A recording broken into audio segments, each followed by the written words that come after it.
Hey everybody, welcome to this week's Dennis Kirk Tech Tip. Okay, so the 2023 KTM motocross bikes are all new. New chassis, new motors, everything.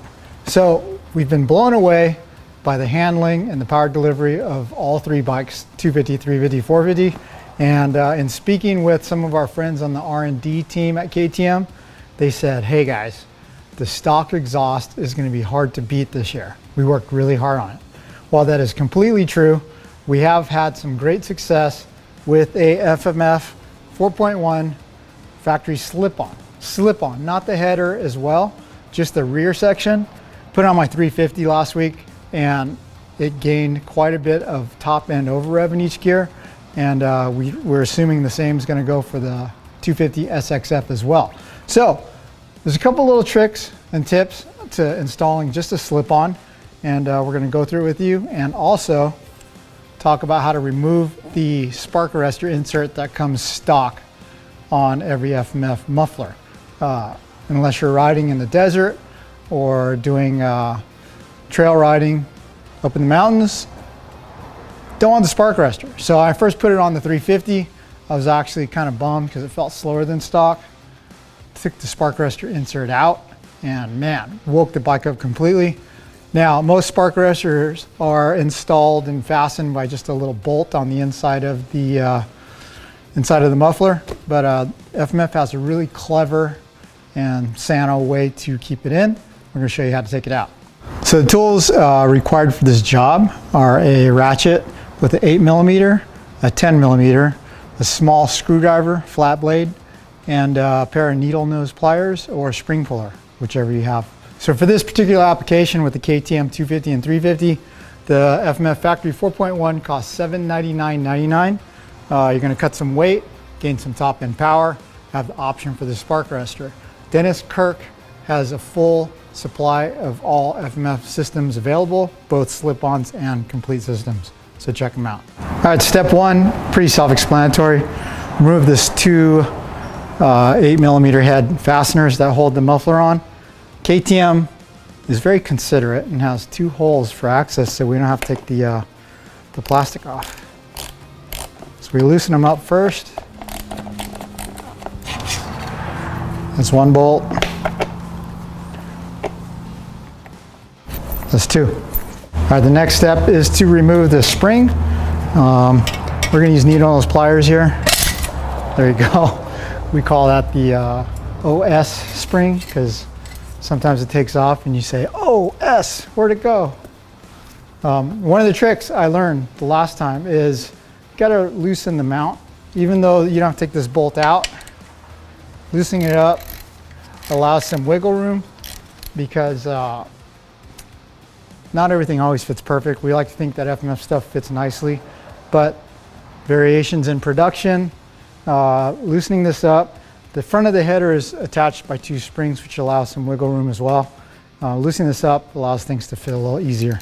With that, slides right out.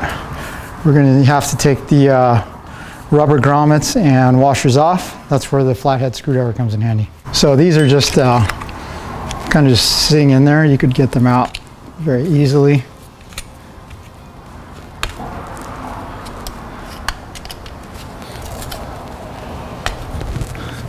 The grommets are pretty thin, so you just slip the screwdriver in, turn it sideways, and push the rubbers out. These are super important for vibration damping. Sometimes some aftermarket mufflers don't utilize the stock rubber grommets, and that usually leads to breakage either on the mount or the subframe of the bike. So FMF has a larger hole to maintain the stock rubber grommets. So what I like to do is just slide them in, feed them in that way, and push them the rest of the way in. And you can put the screwdriver in and round it out. You don't want to be too forceful because the screwdriver can tear the rubber, and torn rubbers are never good, right? Get the stock washers, push them back in because they've got a little elbow on them, sleeve, that they stay right wherever they should. So you're going to feed the muffler in, get the mid pipe in, slide it into the header, Yeah. Right there illustrates the reason it's important to loosen that so there's a little wiggle room. Sometimes you have to jiggle the pipe a little bit to get it forward. So you might be tempted to just jam the mid pipe as far forward as it can go into the flange. You do want to check right here. So you can see already that I've gone a little too far, so I'm going to wiggle out. You want to use your eyeballs to line up the muffler mount with the holes in the subframe. Right there, we're good to go. So then we're going to feed the bolts through with socket. Okay, I always start with the forward mount. No rhyme or reason. Just kind of like to. Okay, we got started. I always start it by hand before getting a few more threads in. You don't want to tighten it all the way up. And then move to the rear mount. Take a peek in, everything looks aligned nicely.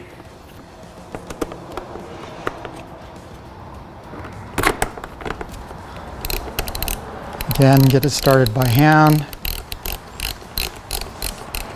before you firm it up with the ratchet. So now that both of the mounting bolts are in, we can snug them up. So snug up the rear. Finish tightening up the front. Now if your bike has been damaged in a crash and your subframe isn't perfect, that's where the beauty of the rubber grommets come in, because it allows some wiggle room with fitment. So snug them both up. Double check each one. Now we'll move to the head pipe.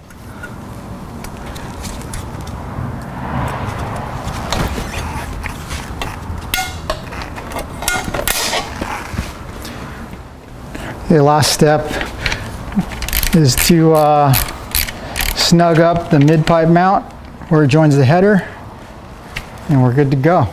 Bike is fully equipped with the FMF 4.1 muffler, and we're going to show you how to remove the spark arrestor next, because unless you're a fanny pack wearing guy, it's not applicable for the motocross track. After you've spent a bunch of money on a beautiful anodized titanium can, there's one step you might want to do before you fire the bike up and get it hot. As you can see, there are fingerprints on it. They're not from me because I've been wearing gloves. They're from our buddy Dahmer, who when we unboxed this, he was eating Cheetos and was like, ooh, new pipe. And he got his fingerprints all over it. So if you started the bike up, you'd cook those fingerprints into the titanium finish. So we're going to take some rubbing alcohol and a rag and clean it up. All exposed areas to make sure we have a nice surface before it gets hot the first time. All right, so if you don't want the spark arrestor in, and if you're a motocross rider, trust me, you don't want it in there. It looks a little bit crazy, like there's no bolt holding it in. When I was trying to remove mine, of course, I'm a man, so I don't read directions. So I was trying to figure it out, and finally I noticed a little circlip in there. Okay, so you use a pick or a small screwdriver will work too. You just got to get underneath the circlip. See how I've got it started. Once it's started, it comes out in a circular motion. There we go. Pretty clever way of keeping the spark arrestor in, so kudos to FMF for that. Once you have it out, you can use needle nose pliers and just pull it out. So that is the spark arrestor insert, just the tip. It is restrictive, and the back pressure gives the bike a little bit more low end, but it severely dampens the power band on the top end. So without it, the bike revs freer, pulls a little further on top in each gear, and sounds pretty awesome. So FMF gives you a little muffler plug, so why not keep it in there when the bike's not in use, or especially while you're washing the bike, because you don't want water to go down your muffler. So there you have it. That's how to install a factory 4.1 slip-on muffler on a 2023 KTM. And yeah, we'll see you at the track. Thanks for watching.